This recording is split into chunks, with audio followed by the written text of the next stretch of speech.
दोस्तों, भारत और बांग्लादेश के बीच इसी महीने से 2 मैचों की टेस्ट सीरीज का आगाज होना है, जिसके लिए बीसीसीआई ने टीम इंडिया के चीफ सेलेक्टर अजीत आगरकर के साथ मिलकर इस टेस्ट सीरीज में बांग्लादेश की टीम को रौंदने के लिए 16 सदस्यों की खतरनाक भारतीय टीम का ऐलान कर दिया है। जहां पर अपने इस नए स्क्वाड से बीसीसीआई ने भारतीय टीम के स्टार बल्लेबाज श्रेयस अय्यर और विकेटकीपर बल्लेबाज ईशान किशन समेत 8 बड़े दिग्गज खिलाड़ियों को बाहर निकाल फेंका। तो वहीं पर अब इनकी जगह पर विकेटकीपर बल्लेबाज ध्रुव जोरेल और तेज गेंदबाज यश दयाल समेत 8 नए युवा खिलाड़ियों को अपने इस नए स्क्वाड में शामिल कर बीसीसीआई ने हर किसी को चौंका दिया है। वहीं पर इसके अलावा भारतीय टीम के टेस्ट फॉर्मेट के मैच विनर खिलाड़ी ऋषभ पंत समेत 2 घातक खिलाड़ी जो कि पिछले 2 सालों से चोट की वजह से टीम से बाहर चल रहे थे, अब पूरे तरीके से फिट होकर भारतीय टीम के इस नए टेस्ट स्क्वाड से जुड़कर अब ये खिलाड़ी टीम इंडिया के टेस्ट स्क्वाड को पहले से कहीं ज्यादा बेहद मजबूत और खतरनाक बना रहे हैं।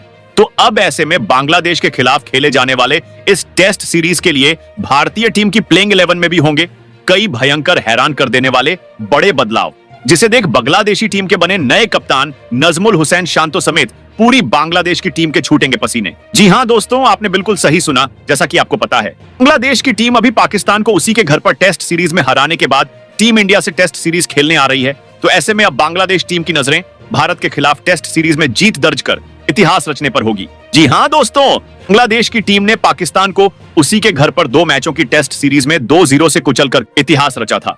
तो अब बांग्लादेश की कोशिश भारत के खिलाफ भी यही कारनामा दोहराने की होगी। लेकिन बांग्लादेश के लिए यह बिल्कुल भी आसान नहीं होगा, क्योंकि भारतीय टीम मौजूदा समय में टेस्ट फॉर्मेट की आईसीसी रैंकिंग की नंबर 1 की टीम है। लेकिन टेस्ट चैंपियनशिप को देखते हुए दोनों टीमें इस टेस्ट सीरीज को जीतने के लिए अपनी जान लगाते दिखेंगे। तो दोस्तों, इस वीडियो में हम आपको बताने वाले हैं भारत और बांग्लादेश के बीच खेला जाने वाला 2 मैचों के टेस्ट सीरीज का क्या होने वाला है, पूरा शेड्यूल। वहीं पर दोनों टीमों के बीच इस सीरीज का पहला टेस्ट का बड़ा महामुकाबला कब, कहां और कितने बजे से खेला जाएगा। वहीं पर इस बड़े मुकाबले की शुरुआत दोनों टीमों के बीच कब होगी। वहीं पर इस टेस्ट सीरीज का लाइव टेलीकास्ट टीवी और लाइव स्ट्रीमिंग मोबाइल पर फ्री में आपको कहां देखने मिलेगा। वहीं पर भारत और बांग्लादेश के बीच आज तक खेले गए टेस्ट मुकाबलों में क्या रहे हैं जीत और हार के आंकड़े, तो इन आंकड़ों के लिहाज से दोनों में से कौन सी टीम किस टीम पर नजर आती है ज्यादा भारी। वहीं पर बीसीसीआई ने इस टेस्ट सीरीज के लिए कौन कौन से 16 सदस्यों के खतरनाक स्क्वाड का किया है चयन। तो वहीं पर इस नए स्क्वाड के लिए कौन होगा भारतीय टीम का टेस्ट कप्तान और उप कप्तान। वहीं पर इसके अलावा इस टेस्ट सीरीज के लिए टीम इंडिया की कैसी दिखाई दे सकती है सबसे बेस्ट घातक और खतरनाक प्लेइंग 11।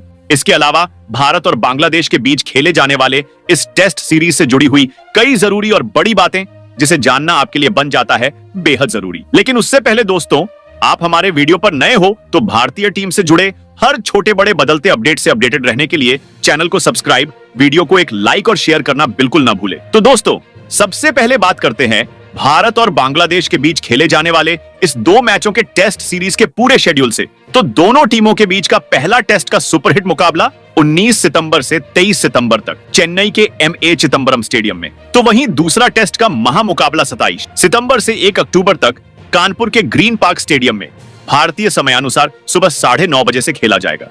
वहीं पर इस टेस्ट सीरीज का लाइव टेलीकास्ट हमको टीवी पर स्पोर्ट्स 18 नेटवर्क चैनल पर, तो वहीं मोबाइल पर इस सीरीज की लाइव स्ट्रीमिंग हमको जियो सिनेमा ऐप पर देखने को मिलेगा। वहीं पर अब अगर इस टेस्ट सीरीज के लिए टीम इंडिया के कप्तान और उप कप्तान की बात करें, तो ओपनर बल्लेबाज रोहित शर्मा को भारतीय टीम का कप्तान, तो वहीं तेज गेंदबाज जसप्रीत बुमराह को टीम इंडिया का उप कप्तान बनाया गया है। वैसे दोस्तों, आपको क्या लगता है टीम इंडिया के टेस्ट फॉर्मेट का सबसे बेहतरीन और शानदार कप्तान कौन है।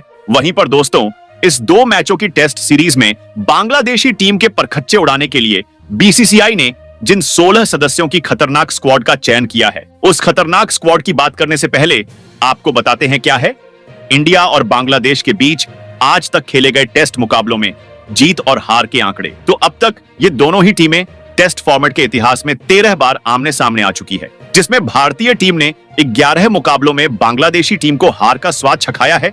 तो वहीं पर बांग्लादेश की टीम को अभी तक टीम इंडिया के सामने टेस्ट मुकाबलों में कोई जीत नसीब हुई नहीं। वहीं पर 2 मुकाबलों का नतीजा दोनों टीमों के बीच ड्रॉ रहे। ऐसे में इन आंकड़ों के लिहाज से भारतीय टीम बांग्लादेश के ऊपर भारी नजर आती है। लेकिन उसके बावजूद भी इस टेस्ट सीरीज में बांग्लादेश की टीम को बिल्कुल भी हल्के में न लेते हुए बीसीसीआई ने जिन 16 सदस्यों की नई स्क्वाड का ऐलान किया है, उस स्क्वाड में सबसे पहले 3 दमदार ओपनर बल्लेबाजों को इस स्क्वाड में मौका दिया है। तो इस स्क्वाड में पहले ओपनर बल्लेबाज के तौर पर दाएं हाथ के शुभमन गिल को मौका दिया गया है। शुभमन गिल अभी क्रिकेट के तीनों ही फॉर्मेट में गजब की फॉर्म में है। शुभमन गिल बतौर सलामी बल्लेबाज अपने कैरियर के शुरुआती कुछ टेस्ट सीरीज से पारी की शुरुआत करते हुए अपनी बल्लेबाजी की गहरी छाप टेस्ट फॉर्मेट में छोड़ी थी। लेकिन हो सके तो ये हमको इस सीरीज में मिडिल ऑर्डर में बल्लेबाजी करते नजर आएंगे, जिनके अगर हम टेस्ट मुकाबलों में आंकड़ों की बात करें तो शुभमन गिल ने टेस्ट में लगभग 1500 रन बनाते हुए 4 सैकड़ा तो 6 पचासा जड़ा है। वहीं इस स्क्वाड में दूसरे ओपनर बल्लेबाज के तौर पर टीम इंडिया के कप्तान हिटमैन रोहित शर्मा को मौका दिया गया है। रोहित शर्मा मौजूदा समय में आईसीसी के टेस्ट रैंकिंग में नंबर 6 पर बतौर बल्लेबाज मौजूद है, जो कि टेस्ट के मुकाबलों में भी T20 की तरह ही ताबड़तोड़ बल्लेबाजी करते हैं। रोहित शर्मा अभी कमाल की फॉर्म में है, जहां पर इनके अगर टेस्ट मुकाबलों में आंकड़ों की बात करें तो रोहित शर्मा ने इस टेस्ट में लगभग 4000 से ज्यादा रन तेज स्ट्राइक रेट से बनाने हुए 12 शतक तो 17 पचासा जड़ा है। वहीं पर इस स्क्वाड में तीसरे और आखिरी ओपनर बल्लेबाज के तौर पर बाएं हाथ के खब्बू ओपनर बल्लेबाज यशस्वी जायसवाल को मौका दिया गया है। हाल ही में टेस्ट फॉर्मेट में गेंदबाजों के लिए काल बन चुके यशस्वी जायसवाल ने टेस्ट तूफानी बल्लेबाजी करते हुए लंबी छलांग लगाकर आईसीसी के टेस्ट रैंकिंग में मौजूदा समय में बतौर बल्लेबाज नंबर 7 पर मौजूद है। वहीं पर अगर इनके टेस्ट मुकाबलों में आंकड़ों की बात करें तो 1000 से ज्यादा रन बनाते हुए इस फॉर्मेट में 3 शतक और 3 पचासा काफी कम टेस्ट मुकाबले खेलते हुए बनाए हैं। वैसे दोस्तों, आप कमेंट कर बताओ, रोहित शर्मा, यशस्वी जायसवाल और शुभमन गिल में टेस्ट फॉर्मेट का ज्यादा खतरनाक बल्लेबाज कौन है? वहीं पर 16 सदस्यों के इस नए टेस्ट स्क्वाड में बीसीसीआई ने 3 तगड़े मिडिल ऑर्डर के बल्लेबाजों को मौका दिया है। तो इस स्क्वाड में पहले मिडिल ऑर्डर बल्लेबाज के तौर पर लोकेश राहुल को मौका दिया गया है। लोकेश राहुल पिछली बार इंग्लैंड के खिलाफ खेले गए टेस्ट सीरीज के दौरान चोटिल हो गए थे, लेकिन अब पूरे तरीके से फिट होकर बांग्लादेश के खिलाफ खेले जाने वाले टेस्ट सीरीज के लिए वापसी कर चुके हैं। वहीं पर अगर लोकेश राहुल के टेस्ट मुकाबले में आंकड़ों की बात करें तो लोकेश राहुल ने इस फॉर्मेट में लगभग 3000 रन बनाते हुए 8 सैकड़ा तो 14 पचासा जड़ा है। वहीं पर इस स्क्वाड में दूसरे मिडिल ऑर्डर बल्लेबाज के तौर पर सरफराज खान को मौका दिया गया है। हाल ही में इंग्लैंड के खिलाफ टेस्ट सीरीज में डेब्यू करते हुए सरफराज खान ने अपने ताबड़तोड़ बल्लेबाजी की बेहतरीन छाप छोड़ी थी, जहां पर इस सीरीज में एक के बाद एक 3 अर्धशतक तेज स्ट्राइक रेट से बनाए थे। तो अब देखने वाली बात होगी बांग्लादेश के खिलाफ क्या फिर इनका बल्ला एक बार करेगा रनों की बारिश। वहीं इस स्क्वाड में तीसरे और आखिरी मिडिल ऑन ऑर्डर बल्लेबाज के तौर पर विराट कोहली को मौका दिया गया है। टेस्ट फॉर्मेट में आईसीसी के मौजूदा टेस्ट रैंकिंग में नंबर 8 पर मौजूद विराट कोहली का बल्ला पिछले कुछ टेस्ट मुकाबलों से चला नहीं है। ऐसे में जरूर विराट कोहली इस टेस्ट सीरीज में बांग्लादेश के खिलाफ रनों की बारिश कर दोबारा से अपनी लय हासिल करना चाहेंगे। वहीं पर अगर विराट कोहली के टेस्ट मुकाबलों में आंकड़ों की बात करें तो 9000 से ज्यादा रन बनाते हुए 29 शतक और 30 अर्धशतक इस फॉर्मेट में जड़ा है। वहीं पर 16 सदस्यों के इस स्क्वाड में बीसीसीआई ने 2 बेहतरीन युवा विकेटकीपर बल्लेबाजों को मौका दिया है। तो इस स्क्वाड में पहले विकेटकीपर बल्लेबाज के तौर पर ध्रुव जुरैल को मौका दिया गया है, जिन्होंने पिछले सीरीज में इंग्लैंड के खिलाफ टेस्ट मुकाबले में डेब्यू किया था। जिनके अगर हम टेस्ट मुकाबले में आंकड़ों की बात करें तो ध्रुव जुरैल ने 3 टेस्ट के मुकाबले खेलते हुए लगभग 200 रन बनाते हुए अपनी बल्लेबाजी की कमाल की छाप टेस्ट मुकाबले में छोड़ी है। वहीं इस स्क्वाड में दूसरे विकेटकीपर बल्लेबाज के तौर पर बाएं हाथ के विस्फोटक विकेटकीपर बल्लेबाज ऋषभ पंत को मौका दिया गया है। ऋषभ पंत की वापसी टीम इंडिया के टेस्ट स्क्वाड में पूरे 2 सालों के बाद हुई है। वहीं ऋषभ पंत एक ऐसे बल्लेबाज है जो कि किसी भी पोजीशन पर बल्लेबाजी करने के माहिर बल्लेबाज है। वहीं पर अगर इनके टेस्ट मुकाबलों में आंकड़ों की बात करें तो ऋषभ पंत ने लगभग 2300 रन बनाते हुए 5 सैकड़ा तो 11 पचासा बनाया है। वैसे दोस्तों, आप कमेंट कर बताओ, ध्रुव जुरैल और ऋषभ पंत में टेस्ट फॉर्मेट का सबसे बेहतरीन विकेटकीपर बल्लेबाज कौन है? वहीं पर दोस्तों, 16 सदस्यों के इस स्क्वाड में बीसीसीआई ने 3 सबसे घातक ऑलराउंडर खिलाड़ियों को मौका दिया है, जो कि अपनी तूफानी बल्लेबाजी और घातक गेंदबाजी से विरोधी टीम धज्जियां उड़ा सकते हैं। तो इस स्क्वाड में पहले ऑलराउंडर खिलाड़ी के तौर पर आईसीसी के टेस्ट रैंकिंग के नंबर 2 ऑलराउंडर खिलाड़ी और टेस्ट के नंबर 1 गेंदबाज रविचंद्रन अश्विन को मौका दिया गया है। अश्विन टेस्ट फॉर्मेट के भारतीय टीम के सबसे बड़े मैच विनर ऑलराउंडर खिलाड़ी है, जिनके अगर हम टेस्ट मुकाबलों में आंकड़ों की बात करें तो 500 से ज्यादा विकेट लेते हुए अपने बल्ले से 3300 से ज्यादा रन बनाने हुए 5 शतक और 14 अर्धशतक इस फॉर्मेट में जड़ा है, जिस वजह से अश्विन एक खतरनाक ऑलराउंडर खिलाड़ी है। वहीं पर इस स्क्वाड में दूसरे ऑलराउंडर खिलाड़ी के तौर पर बाएं हाथ तगड़े ऑलराउंडर खिलाड़ी अक्षर पटेल को मौका दिया गया है, जिन्होंने हाल ही में इंग्लैंड के खिलाफ खेले गए टेस्ट सीरीज में बल्ले और गेंद से बेहतरीन प्रदर्शन किया था। वहीं अगर अक्षर पटेल के टेस्ट मुकाबलों में आंकड़ों पर नजर डालें तो लगभग 700 रन बनाते हुए अपनी फिरकी गेंदबाजी से टेस्ट में 55 विकेट चटकाए हैं। वहीं पर इस स्क्वाड में तीसरे और आखिरी ऑलराउंडर खिलाड़ी के तौर पर बाएं हाथ के रविंद्र जडेजा को मौका दिया गया है। टीम इंडिया के टेस्ट फॉर्मेट के तगड़े ऑलराउंडर रविंद्र जडेजा फिलहाल आईसीसी के टेस्ट रैंकिंग में बतौर ऑलराउंडर खिलाड़ी नंबर 1 पर मौजूद है, जिनके अगर टेस्ट मुकाबले में आंकड़ों की बात करें तो रविंद्र जडेजा ने टेस्ट मुकाबले में 3000 से ज्यादा रन बनाते हुए 4 सैकड़ा तो 20-50 जड़ते हुए अपनी फिरकी गेंदबाजी से लगभग 300 विकेट भी टेस्ट में चटकाए हैं। वहीं पर 16 सदस्यों के इस स्क्वाड में अगर गेंदबाजों की बात करें तो बीसीसीआई ने 5 वर्ल्ड क्लास गेंदबाजों को मौका दिया है, जो कि बांग्लादेशी टीम के बल्लेबाजों की कमर तोड़ सकते हैं। तो इस स्क्वाड में पहले गेंदबाज के तौर पर तेज गेंदबाज आकाशदीप को मौका दिया गया है।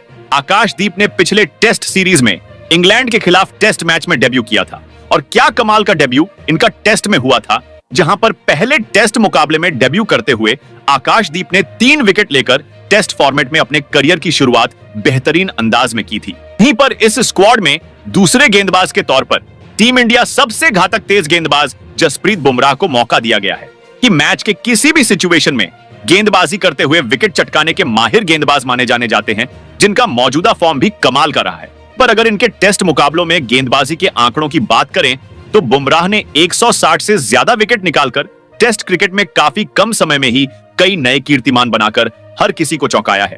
वहीं पर इस स्क्वाड में तीसरे गेंदबाज के तौर पर बाएं हाथ के तेज गेंदबाज यश दयाल को मौका दिया गया है। यश दयाल को पहली बार भारतीय टीम में किसी भी फॉर्मेट में खेलने के लिए चुना गया है, जिन्होंने इस साल खेले गए आईपीएल में अपनी गेंदबाजी का लोहा बनवाया था। अब देखने वाली बात तो होगी प्लेइंग 11 में मौका मिलने पर यश दयाल कितने खरे साबित होते हैं बांग्लादेश के खिलाफ इस टेस्ट सीरीज में। वहीं पर इस स्क्वाड में चौथे गेंदबाज के तौर पर तेज गेंदबाज मोहम्मद सिराज को मौका दिया गया है। मोहम्मद सिराज का मौजूदा फार्म टेस्ट फॉर्मेट में उतना अच्छा रहा नहीं है, जहां पर पिछले टेस्ट सीरीज में इंग्लैंड के खिलाफ मोहम्मद सिराज से बेहद साधारण गेंदबाजी देखने को मिला था। तो ऐसे में जरूर मोहम्मद सिराज इस टेस्ट सीरीज में अपनी घातक गेंदबाजी की बेहतरीन छाप छोड़ना चाहेंगे।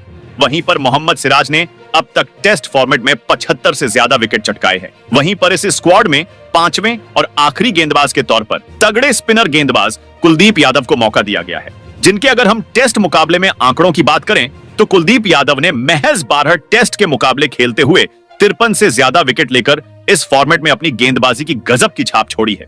वैसे दोस्तों, आप कमेंट कर बताओ, भारतीय टीम इंडिया अपनी इस 16 सदस्यों की खतरनाक स्क्वाड के साथ बांग्लादेश को टेस्ट सीरीज हरा सकती है या नहीं? वहीं पर बीसीसीआई को और किस खिलाड़ी को इस स्क्वाड में देना चाहिए था खेलने का मौका?